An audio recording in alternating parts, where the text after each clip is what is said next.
আমার ক্ষুদ্র জীবনে অভিজ্ঞতা থেকে দেখেছি ছেড়ে দেওয়ার মধ্যে সুখ আছে আর কি।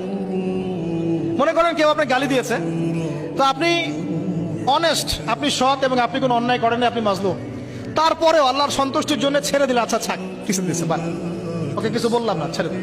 এই ছেড়ে দেওয়ার মধ্যে যে এত সুখ, এটা আপনি বুঝতে পারবেন না।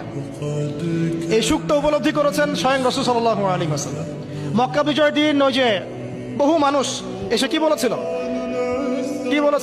ভয়ে কাঁপছে যে রাসূল সাল্লাল্লাহু আলাইহি ওয়াসাল্লাম তাদেরকে আবার মৃত্যুদণ্ড দেন কিনা, আছে না? আল্লাহ নবী বললেন যে লা তাসরিবা আলাইকুমুল ইয়াউমা, তোমাদের উপর আজকে আমার কোনো অভিযোগ নাই, ওয়া আনতুমুত তুলাকা, তোমরা মুক্ত, যাও, ছেড়ে দিল। এটা শান্তি।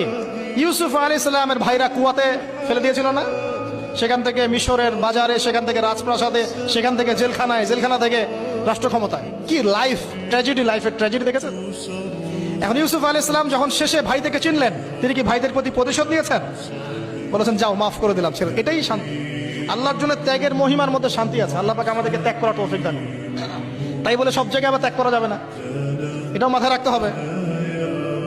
বুঝতে পারছেন না কথা? মনে করেন যে আপনার পরিবারে আপনার বোনকে কেউ টিস করেছে, নাউজুবিল্লাহ, ছেড়ে দিব? যা বাবা তুই টিস করেছিস, যা দিলাম, ছেড়ে। দেখো, মনে করেন যে কারো সমাজের মধ্যে কাউকে ধর্ষণ করা হচ্ছে, নাউজুবিল্লাহ, আর আমরা বলবো যে যাক মানবতা দেখালাম, ছেড়ে দিলাম।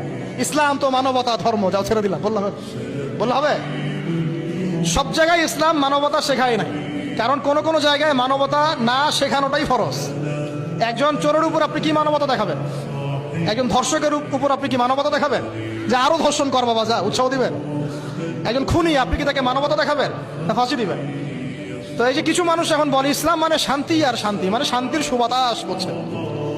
ওরা ওই যে ইসলাম থেকে বদর, উহুদ, খন্দক, খায়বার সব কাট করে ফেলছেন। এগুলো ইসলামে নাই। ইসলামে শুধু আছে সালাম, সালাম, আফসুস সালাম, খালি সালাম দিবা আর তোমরা কি করবো, খাবার খাওয়াবা, ব্যাস। আর ইসলামে যে আরো বড় বড় বিধানগুলো আছে, এগুলো পাশ কাটিয়ে এড়িয়ে যাবে। ইসলাম তো শান্তির ধর্ম। আরে বাবা, শান্তি মানে কি?